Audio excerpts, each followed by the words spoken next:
Welcome to the Embodiment Matters podcast with me, Erin Giesemann Rabke, and my husband, Carl Rabke. Embodiment Matters is an ongoing, rich conversation about what it really means to be embodied and why and how embodiment matters so much in our daily lives and in our modern world.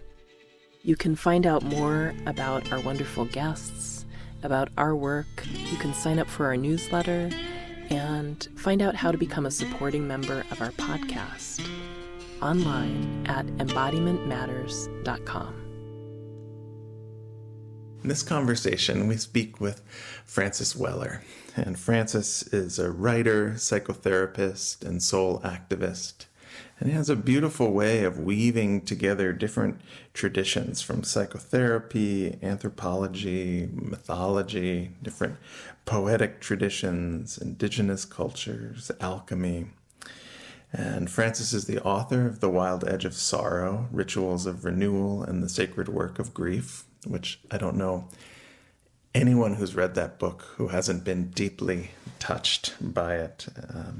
He also co-wrote The Threshold Between Loss and Revelation, and just recently released an ebook from his website, which is In the Absence of the Ordinary, Essays in Time of Uncertainty. And much of this conversation we have is looking at how to be in a time of uncertainty as we're in this global pandemic and exploring the initiatory qualities of this. And we hit on lots of different themes around the value of duende and the downward movement of soul, and what are helpful qualities to cultivate in times of overwhelm and uncertainty. And I just find Francis to be such a voice of depth and soul and caring for all that we're holding in these times. So I hope you enjoy the conversation as much as we did. And you can find out more information about Francis and his work at his website, francisweller.net. Welcome, Francis. We're so thrilled to talk with you again. Happy to be back with you both. Thanks for having me. Thank you. Before we get into our long list of topics, we'd love to check in with you. Just want to ask how you and Judith are doing in pandemic time and how you are. You know, for the most part, it's been a kind of a pause, kind of a breath. And I have really found myself, ironically, returning back to a very old tradition I was raised Catholic, and part of the old tradition is called the Book of Hours, where I think 6 times a day or so there is a call, basically called to prayer at 9 a.m. or 6 a.m., 9 a.m., 12, 3, 6, 9, and even midnight if you're up. And they have kind of filled my days with seeing the hours as having qualities, not just something to pass through, but having particular qualities that have invited a different kind of conversation between me and the day. So as an introvert, it's actually turned into a very rich, soulful time of reflection and imagination, and kind of an intimate conversation with the mood of the world, which is, you know, it's quite heavy and dense and anxious right now. But it's also been quite rich. Yeah, thanks for asking. So Francis, I wanted to talk a little bit about just initiation. And you've written and taught a lot about traditional initiations and rough initiations. Yes. And if you could maybe speak to, for people who aren't familiar with it, the sort of 3 traditional phases of initiation and rough initiation. And then what I'm curious about is how, as we're in this place right now of kind of some people emerging, some things opening, like how do you know when initiation is complete, or what are ways of sort of re-entering in the situation that we're in, both as a country in the US and in the world right now. Mm-hmm. Okay, as usual, we'll start off small and work our way. As we like to do. As we like to do. First of all, I wouldn't say those are the traditional three phases of initiation that I talk about. These are three consequences of initiation. Mm. You might be referring to Van Gennep's severance, ordeal, and return. Mm-hmm. That's been used a lot, with some controversy to it. It may be too simplistic an idea. What I'm talking about in terms of the three consequences of all true initiations, there is a radical severance from the world that you knew. There's a profound change in your sense of identity, and there's a realization that you can never return to the world that was. Mm. Now, those three things happen in all true initiations that are guided by elders in the community and the ancestors and ritual and the sacred. That's the intent, is to break some connection to the world that you once inhabited, particularly if you're a young child and you're going through adolescence and you're emerging into a larger sense of being. You are going to leave that world that was. There's also a sense that your identity will no longer be what it was. The child, in some sense, is dead. And what is emergent is yet to be filled. And which is a good thing to remember, that initiation means to begin something, not to finish it. Mm. You are initiated. That means you have begun a new phase of your life. And then the third thing I say is that you cannot go back, and you're never meant to go back after you've gone through the threshold. This is where our Western psychology and our Western medicine kind of get things asked backwards, which is we're going to try to get you back to where you were before the crisis hit. Mm-hmm. And that's really a wrong visioning.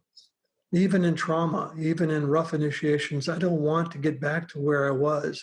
I want to somehow take what has happened and shape it through my work into something medicinal or meaningful, both in my life, but also for the community. Mm-hmm. Initiation in a traditional sense was never intended for my personal growth. Mm-hmm. It never had anything to do with me. I went through an ordeal. The initiate was put through the ordeal for the sake thereof, Mm-hmm. for the sake of the community, for the sake of the watershed, for the sake of the ancestors, for the sake of the sacred. But it was not meant for me. Again, our Western psychology is so self-oriented, Mm-hmm. all about me. But what if the larger arc of our life was not meant to simply be about my personal growth, but about my gradually increasing circumference of participation with the whole engaged world? Now, that might have a much more meaningful sense of initiation. Yeah. Where we are right now, culturally, collectively, in this rough initiation, can precipitate a kind of the opposite effect, however.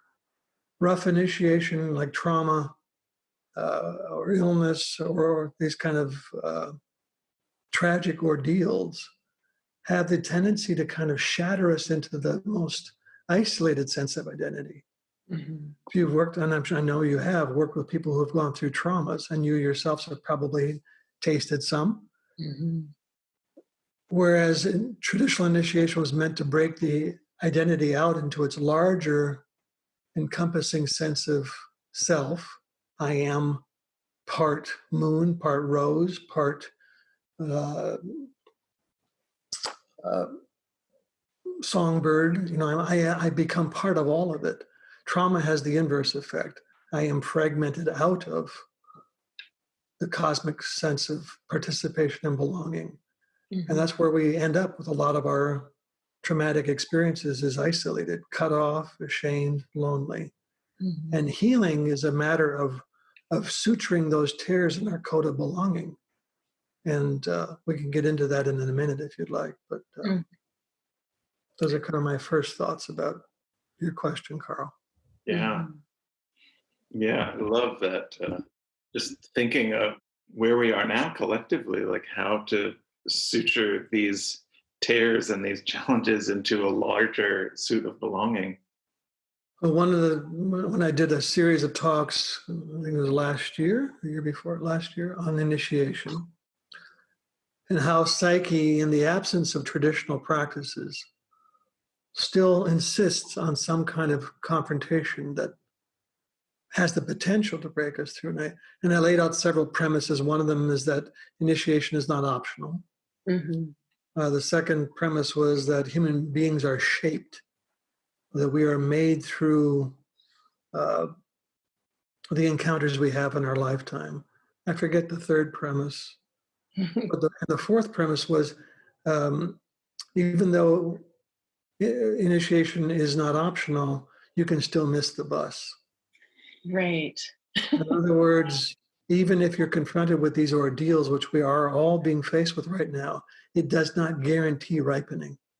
Right. Yeah. And it seems like that desire to get either myself or my life or a culture back to where it was 3 months ago is one of the ways of missing that opportunity. Right. We're clinging to old strategic forms, like adolescent strategies. We're seeing a lot in our leadership right now.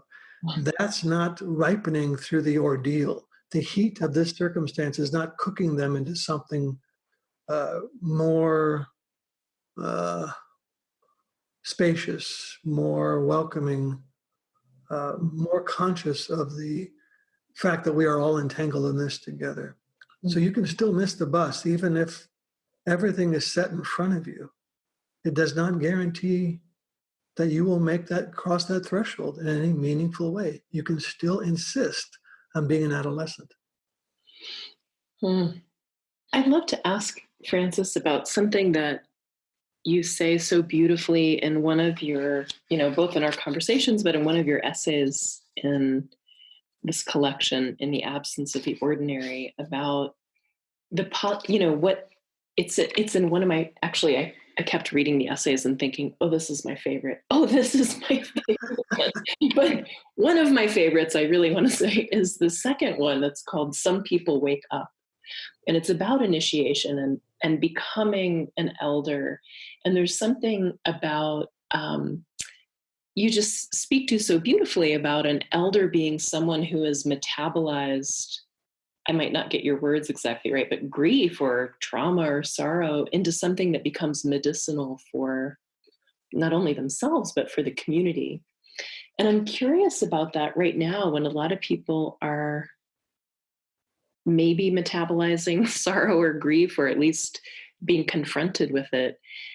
And curious about how to metabolize it also without like rushing to the bright side of the medicine for the community. You know what I mean? Oh yeah, well you can't. Yeah. If you do that, it's more about me than it is about the medicine. An elder is someone who really has taken themselves less and less seriously, and their role in the community more and more gravely. There's a gravity to an elder. You can feel it. They carry a certain weight and substance.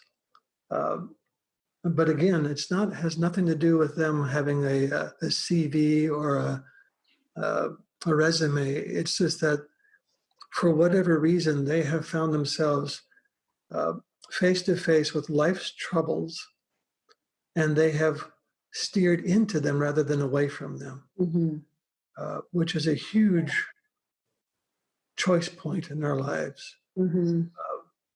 Our culture, by and large, is trouble avoidant. We try to find the exit door as soon as possible whenever grief comes up, or pain or suffering. How do we get out of this? We have entire industries and entire pharmaceuticals all geared towards getting away from pain. I understand that. I don't want to hang out in pain. I'm not a masochist. But pain is also inevitable. So how do we use it in soul's understanding as the prima materia, as the material in the vessel of our lives that we're being asked to cook and to keep warm and to allow it to become what it wants to become. Again, not my agenda, but what does it want to become? Mm-hmm. So when grief comes into our lives, when sorrow, when defeat, when illness, when pandemic comes into our life, what is asked of us? Mm-hmm. To become immense.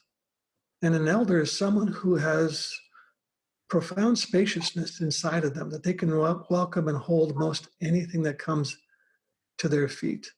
Mm-hmm.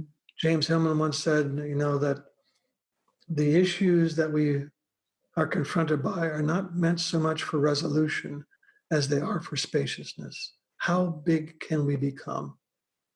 How much can we hold as human beings and not turn away or become small or strategic, but really to say yes to it? Mm-hmm. Yeah, and it just seems like these situations with COVID-19, like there's a natural spreading or deepening of all of the intensities of unresolved trauma or grief or family systems. It seems like the burner has been put on in lots of ways, and you've also referred to the strategies of our culture of anesthesia and amnesia, and it feels like that's also been amped up too. Mm-hmm. And yeah, kind of how to hold the right relationship and to be able to welcome that immensity seems so important right now. Mm-hmm. Yeah, I think that's absolutely right, Carl, because this is what in my language, I talk about this apprenticeship with sorrow. Mm-hmm. And the very first move in that apprenticeship is finding our right relationship with sorrow. Because we typically have a kind of what I often call it a binary relationship. We either push it away and become so detached from it that we don't sense it, or we drown in it. Mm-hmm. And in the work of focusing, which I think you're both familiar with, very much so, Yeah. Eugene Genlin's work, the idea is to try to come into companionship. What is the right relationship? How do I walk alongside of this grief rather than either drowning in it or trying to beat it off with a stick? Mm-hmm. How do I, in a sense, befriend it and come into some prolonged intimacy? Again, that's why I value the idea of apprenticeship. It implies from the very beginning that this is going to be a long practice. Mm-hmm. This is not a short-term thing. It's not a period of mourning. It's not a weekend workshop. It is a prolonged vigil that we're asked to hold with some of the most difficult material that we'll ever face. Mm-hmm. And that is the heat. That is the very ordeals that we are being asked to sit with that reshape us and remake us into something much more spacious and much more capable of showing up in the streets once we can return to the streets. Mm-hmm. In one of your pieces, you were articulating 4 things or 4 practices maybe about responding to overwhelm, including self-compassion. The second one is what you were just talking about, turning toward the feelings, being astonished by beauty, and having patience. Yes. And this is so important right now, every one of them. Yeah, I think they are like medicine kits for us right now. Mm-hmm. Self-compassion, we struggle with that a lot. I think we're taught to be very harsh. Even again, our psychologies are always about progress. Mm-hmm. And that idea of progress can become a kind of a cudgel that we beat ourselves with. And even just today, someone that I was working with said, I don't think I'm making much progress right now. I feel like I'm regressing. And my internal response was, oh, good. I wonder what Psyche is saying here. Mm-hmm. That the agenda isn't always forward motion, but that's our progress addicted culture. We're always supposed to be moving forward. Well, self-compassion is really about the radical acceptance of what is. Can I make room for the weak part of me? See, this heroic idea that we have in this culture too, that's why we have to be careful, going back to Carl, your original question about initiation. Initiation is not about improvement. Mm-hmm. It's really about ripening and becoming a more fertile ground for how soul wants to manifest itself. So self-compassion is really about making a space for all the things that don't fit the heroic ideal. Mm. You know, the weakness, the inadequacy, the failures, the shame, the feelings of insecurity. These don't fit the heroic ideal of the culture. So we typically banish these parts of us. And now I'm basically a caricature of my identity. I'm not myself. I'm a kind of a fiction of the impression that I might think you will find approvable. Mm-hmm. But essentially, I'm not showing up. Mm-hmm. To show up means I have to bring all of who I am. Mm-hmm. So that's the self-compassion piece. When I teach weekends on self-compassion, I often begin the workshop by saying this is a weekend of non-self-improvement. Mm-hmm. You know, can we just allow the space to emerge in which we can make a space for all of what has been outcast? Mm. That's really holy work as far as I can see. Mm-hmm. The second one about turning toward the feelings we just talked about, yes, about finding the courage to turn towards the most difficult guests at the door. Mm. That is really a huge piece of our work. Beauty. I don't think we can face what's going on right now without massive doses of beauty. Mm. I mean, I think you share a lot of photographs online, Erin, about all the beauty that you encounter day by day. Mm-hmm. Why do you do that? I mean, why is that so important to you? Yeah, I want to say, just as you're bringing this about beauty and like gratitude, that probably, I don't know, for at least 15 years, I've been in a wrestle with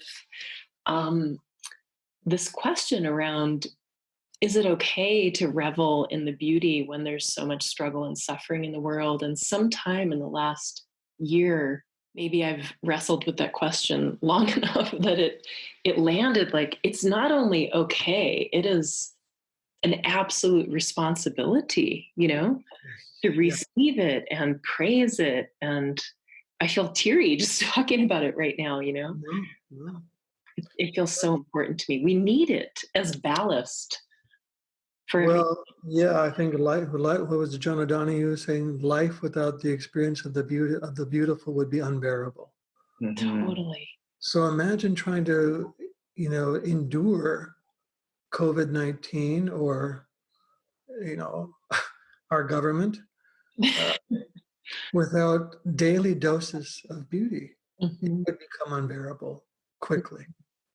Hillman said that beauty is the means by which the gods touch the senses, reach the heart, and attract us into life. Mhm. So imagine without beauty, what is it that attracts us into life? So Mhm. we're not going to change what's going on in our culture or on our planet by moralistic imperatives. Right. We will do it out of love. And love is first quickened through beauty. Mhm. The allure of a flower or a face or a child or a fox or a sunrise, Mhm. fall in love outward, which is what Robinson Jeffers says we must do. We must fall in love outward. Mhm. Well, that happens because beauty quickens our hearts Mm. and stirs us and elicits a return of affection, a smile, a gratitude bow. Something happens inside of us that puts us now in relationship to the thing that we are witnessing. Mhm. We're not observing, we've actually entered into conversation through that appreciation. Mhm. And then the last one is patience, a very un American value. But when working with soul or with trauma or anything, um, patience becomes a key practice. Uh, it allows things to begin to show themselves to us rather than, again, for me to somehow imprint my impression of how it's supposed to look. Mm-hmm. Again, Hillman would say that in your patience is your soul.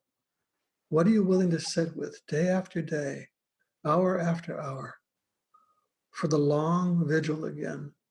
That's where soul will take root. Mm-hmm. And your patience is your soul.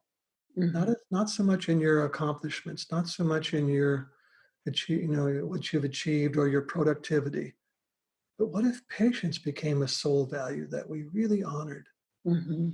Yeah, I remember you've referred to just the quality that Jane Goodall brought to her work, and that it wasn't any kind of instant gratification, but a slow, long process. I believe it took 5 years Mm-hmm. before the chimps were willing to get close enough to touch her.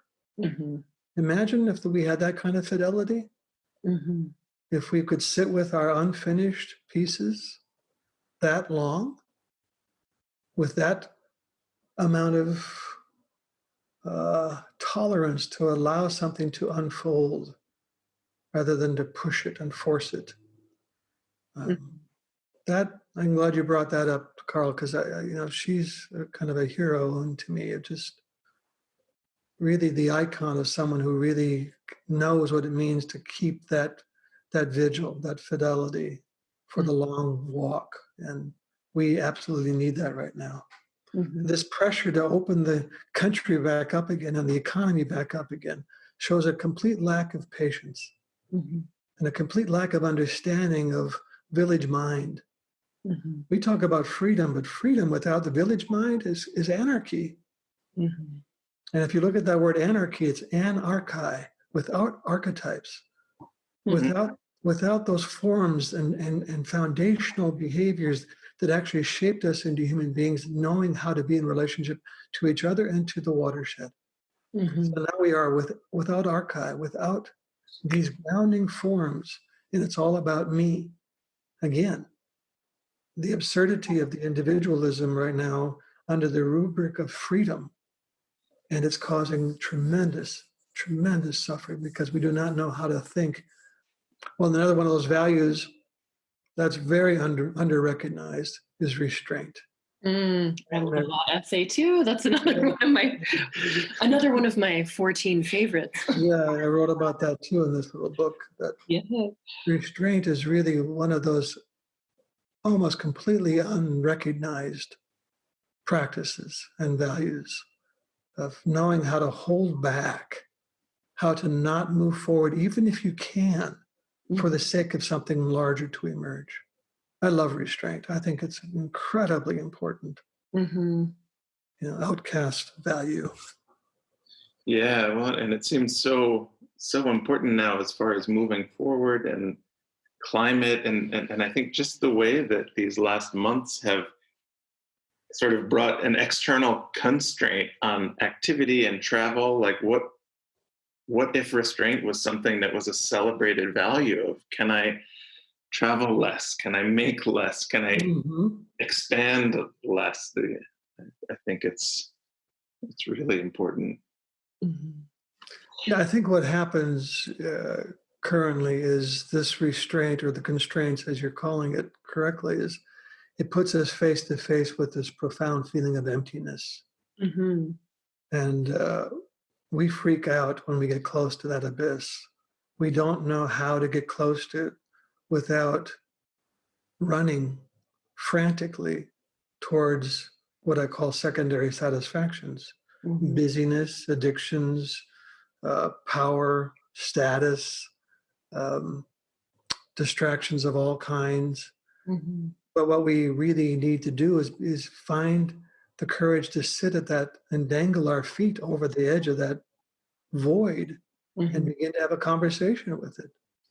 We read that emptiness as a kind of a reflection of personal failure, but that emptiness is actually an absence where village, nature, beauty, ritual, community, I think I said that already, all should have taken shape.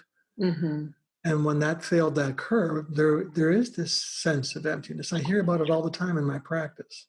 Mm-hmm. People feel empty. but they read it again as some personal failure. It's not, but it's still very hard to face it and get close to it. Mm-hmm. Yeah.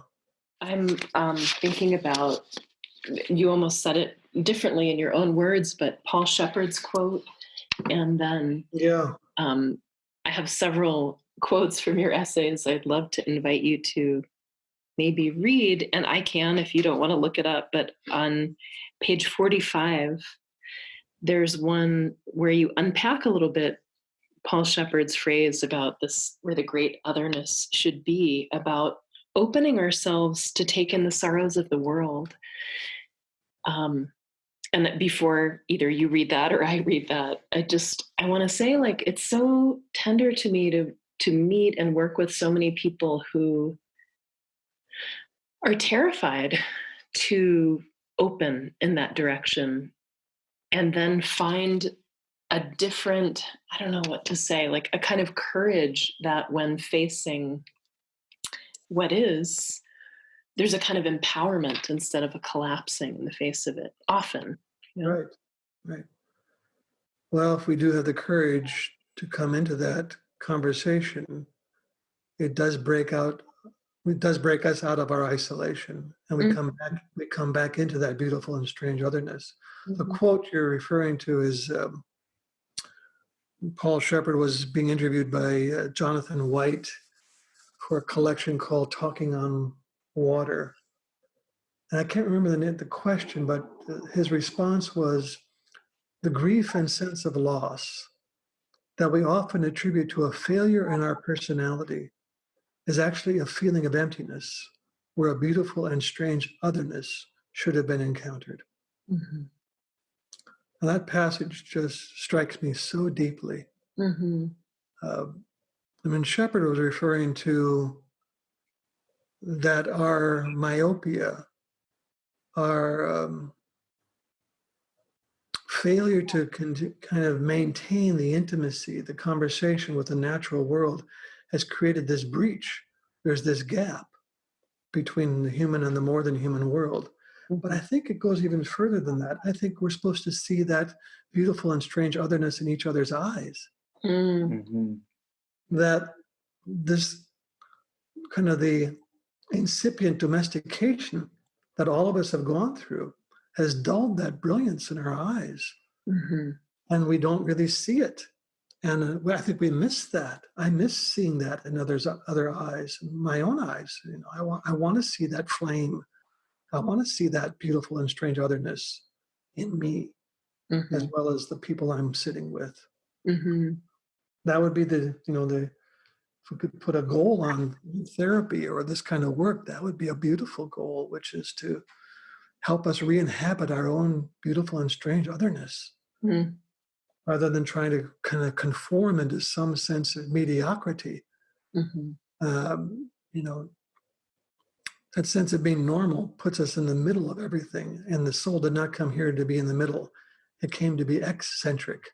Mm-hmm. It came to be on the edges of the center, so that we are expressing our unique character, not our formulaic character that fits in.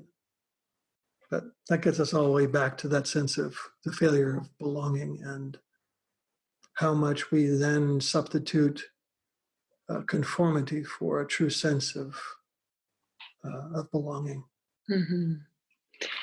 I would love to read just one of these quotes of yours about, on Shephard's phrase.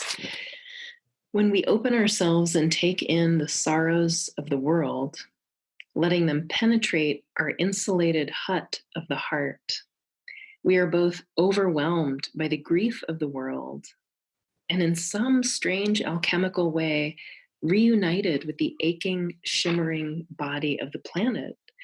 We become acutely aware that there is no out there. We share one continuous presence, one shared skin. Our suffering is mutually entangled, the one with the other, as is our healing. That's quite nice. It's good, right? It's good. Yeah. It sort of hints at the courage to turn toward the feelings, as you'd say, and to turn toward the world. and this alchemy that can happen of Mm. being reunited, and it's achy, but it's so alive and so necessary. It's utterly necessary. I know when I work with the Cancer Help Program, which I would have been at in another 2 weeks, but it's canceled for this time. I give them 10 practices to use to optimize the healing response of their bodies and their soul to their illness. And the first one I say is that you can use these in any order you want. You may use some more than others. You may not use some at all. But the number one is number one, and that is self-compassion. Mm-hmm. There is no healing response without self-compassion being preeminent. Mm-hmm. I said, and number 10 is often number 10, and that is service. Mm-hmm. That what you've gathered along your healing journey was not meant for you alone. Mm-hmm. At some point, you'll be asked to give it away, to share it with somebody on a bus or in a cafe who you understood now is also facing cancer or who also knows suffering. What we learn, what we gather on any kind of long walk with suffering is meant to be a giveaway at some point. Mm-hmm. Otherwise, what is the meaning of it? Just so I feel better? Yeah. I mean, that's useful, but the world is suffering. Mm-hmm. And what the world needs now more than anything else, besides love, sweet love, is are attentive and present adult human beings who are willing to wade into the mess Uh-huh. and say, I'm here and I have gifts. That to understand that we are utterly needed at this time, that no one is dispensable. I think one of the greatest depressions we carry around is feeling cosmologically insignificant, as if we don't matter. And we don't know that our soul came in sheltering great gifts to give away. Mm-hmm. And that's part of what, that's part of our depression. It's part of our sadness, Mm-hmm. is not being asked to deliver our gifts. Yeah, it holding that view that each of us has some unique essential gifts to give.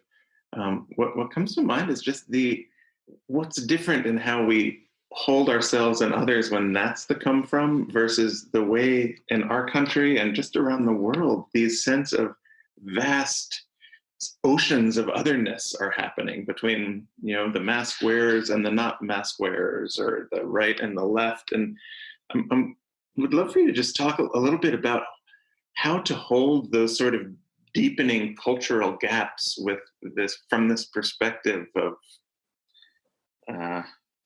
each of us and our uniqueness and sort of a soul level approach. Well, first I would confess I get caught in that place myself. So it's not that I'm immune from polarization. I think there's actually some place for that, for discernment, for recognizing what actions are life enhancing and which are life inhibiting. Mm-hmm. And I will fight against those things. Mm-hmm. I am committed to try to do my best without making you bad or wrong, but I'm also going to trust my soul's outrage. See, outrage is very different than rage. Mm-hmm. Rage to me feels more like an adolescent response to being hurt. Outrage is recognizing the hurt in something that I love.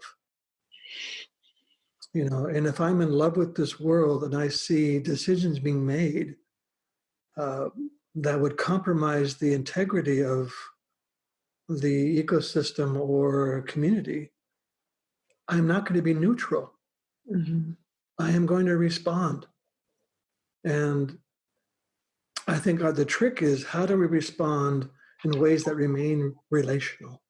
Mm-hmm. How do I stay in relationship to you, even if I am vehemently in disagreement with the position you're holding? Can I do that? So that to me is what it would be the mark of someone who's gone through some levels of initiation. Mm-hmm. They know how to stay in relationship even when there's conflict. Conflict done well to an initiated human being leads to breakthrough and to intimacy.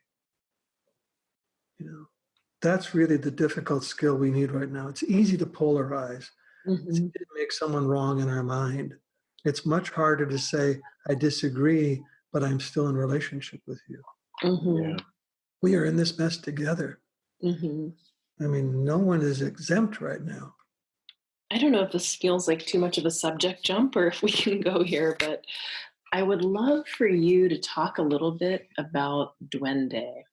And yeah, just what do I want to say? I had a conversation with someone recently about contexts that can get very spiritual without the gritty, grounding soul energy or duende. And I definitely share that. I have a bit of an allergy to too much of the bright side and ungrounded positivity, as much as I'm sort of an optimist at heart. So anyway, I just love how you speak about that and refer to Lorca and whatever you want to say about duende. I think it's an important word and energy for us to know. Yeah, it might be a new word for some of your listeners. I don't know. Mm-hmm. But duende comes from the Andalusian people in Spain, and on one level, on its most kind of mundane level, speaks to something like a poltergeist, kind of a ghost in the house. But in a more soulful reflection on duende, they are speaking about the fierce energy that rises up out of the black earth. They'll often imagine it through an artist, like a dancer. If there's a woman dancing flamenco, she could be dancing perfectly, but the room would be untouched because there was no duende in her movements. Mm-hmm. But the same person or another person dancing who has been touched by the heat of duende will have everyone weeping in the audience because they touched something so darkly soulful that it touched the very core of our being. So duende, they often talk about as a fierce heat that kind of comes like, and it's like drinking powdered glass. It's a wild, vital energy that you cannot domesticate. The best you can do is court it. And you court it, ironically, Lorca says, through the combination of discipline and passion. See, this is, again, very un-American. We like the discipline. I mean, we like the passion. We use the word, we want to be wild all the time, but wildness without discipline is, again, chaos. Think of all of our wonderful artists who we've lost. Jimi Hendrix, Janis Joplin. They had lots of passion, but somehow lacked that containing energy of discipline. So that to give their heat form and shape, they needed. We all need that. What else can I say about duende? It requires movement. It's not a meditative energy. It's an eruptive energy. You can hear it in a singer, in a guitar player, in a dancer. You can see it sometimes in adolescence when there's this kind of breakthrough of courage. It has a very fierce heat to it. I don't think I'm touching this one as deeply as I want to.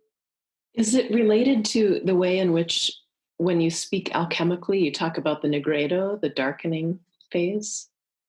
There's parallels. I wouldn't say they're the same thing by any stretch. The negredo is actually a state of being that we're taken into. And they would call it the blackening. And the negredo is a shedding. It's a thinning. It's a decay, state of decay, of loss. It's the via negativa. It's things leaving us, whereas duende is a presence that actually enters us. And when we're touched by duende, we shudder, we move intensely. it asks things from us to be displayed, to be shared.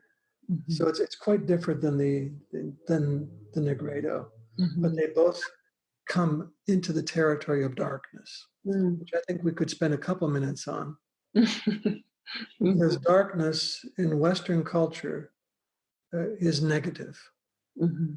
It's hell. You know, you're going to go into it.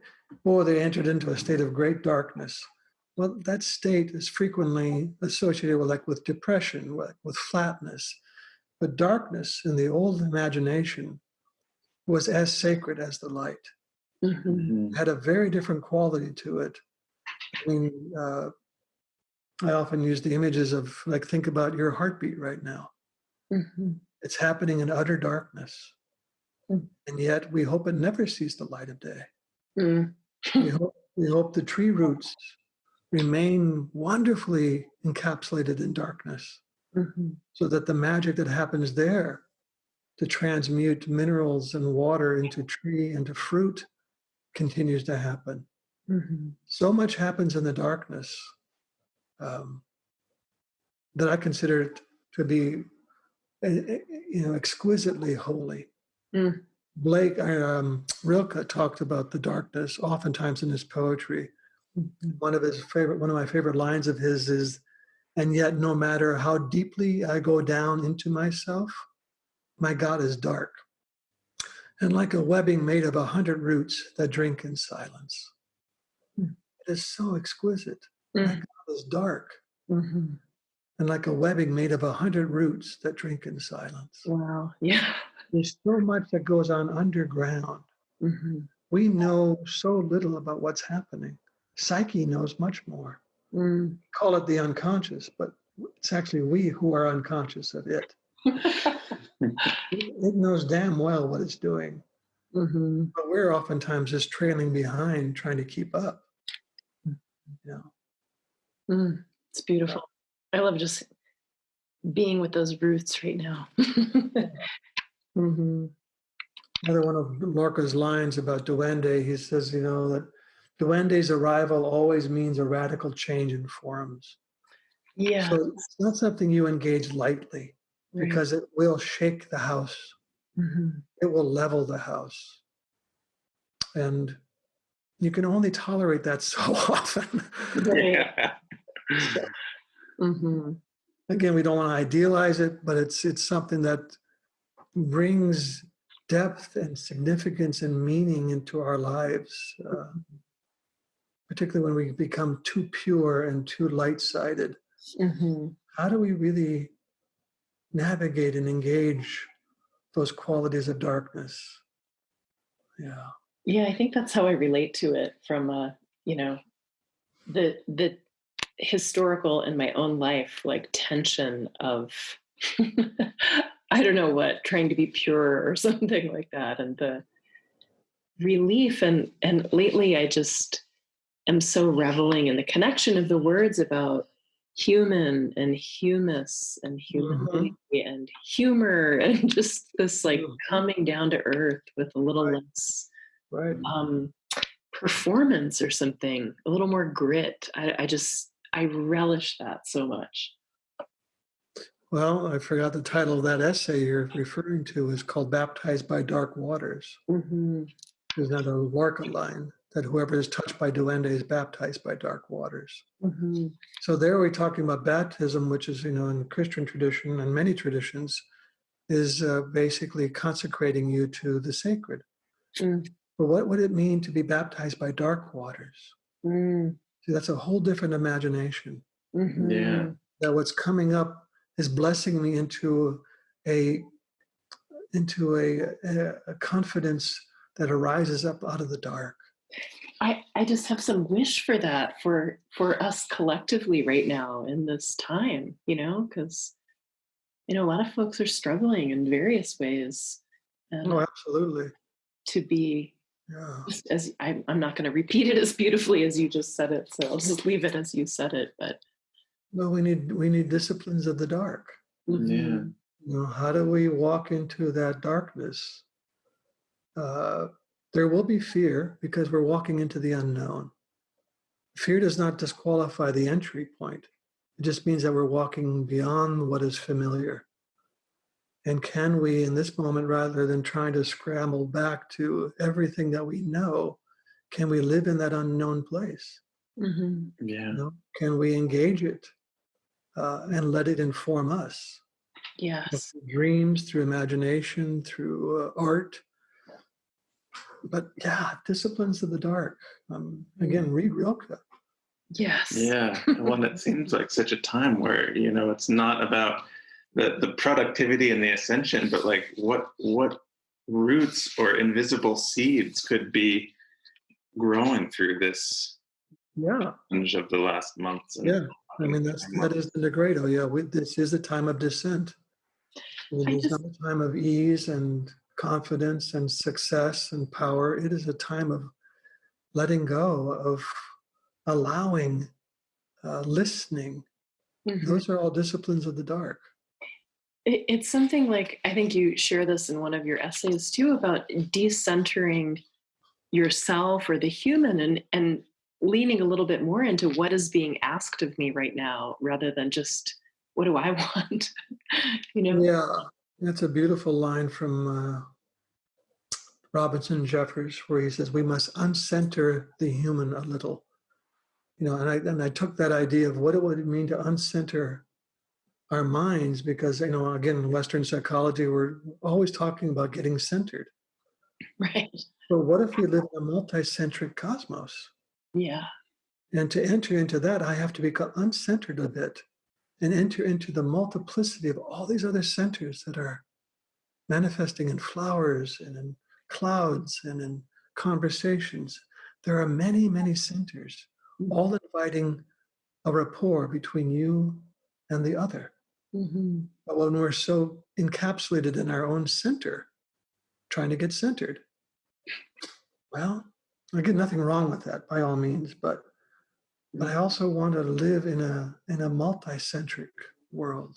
Mm-hmm. And that's where soul comes in, where a spirit tends to go towards the one, Mm-hmm. the sublime. Soul loves the 10,000 things, as the Tao would say. Mm-hmm. The multiplicity, Mm-hmm. the wild extravagance of shapes and forms. And I mean, wouldn't it be boring if we only lived on managed plantations? Oh my God. Yeah.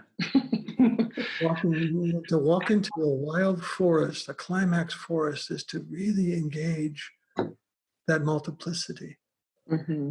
and the wild extravagance of form, and to be moved and touched by it. That's walking in the holy. Yeah. Mm-hmm. I would love to ask you to read, Francis, if you would. It's from these essays, In the Absence of the Ordinary, at the end of page 53, there's a paragraph, goes a little bit into 54, about, I want to see our words. It's so good, and I want to hear it in your voice. All right. These words were written while Judith was gathering sweetgrass up on the coast in Northern California, and I was sitting with my back against an old tree, and these words just kind of came out.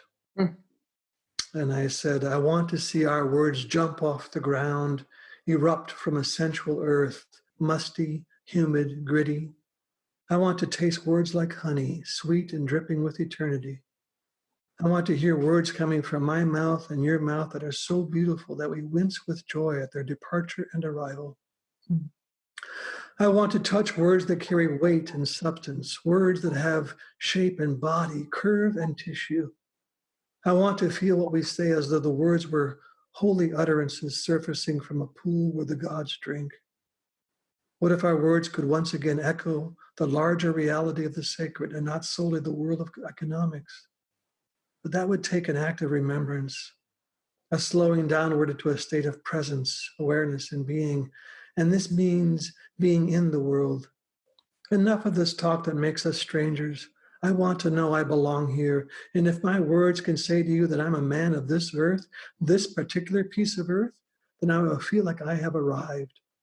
My language must be redwood speech, watershed prayers, oak savannas, coupled in an erotic way with fog, heat, wind, rain and hills, sweetgrass and jackrabbits, wild iris and ocean current. My land is my language, and only then can my longing for eloquence be granted. Until then, I will fumble and fume and ache for a style of speaking that tells you who I am. Damn. Oh, that's so good. Yeah. Thank you for asking for that. Well, Mhm. it's just Yeah. that aspiration to that living, intimate language. It's just Yeah. so beautiful. Thank you for reading that. You're so welcome. Good to sit with you both again. Oh, it's so good to sit with you, Francis. As we were half joking at the beginning of our conversation that we have about 5 hours of questions. Well, we can do another one. We can do another. We get to talk to you again, maybe not on the podcast, and yes, we'd love to do that again too. But thank you so much for taking time to be with us. You're very welcome. You're very welcome. And I look forward to sitting down with popcorn and wine again soon. Yeah, us too. May it be so. Yes. Okay, take care, Francis. Be well, my friends. Thank you so much for listening. We hope you enjoyed the conversation. If you enjoy this podcast, it's great if you want to share it with friends or post about it on social media. Also, you could make a donation to support the podcast or find out more information about our classes and offerings at our website, embodimentmatters.com.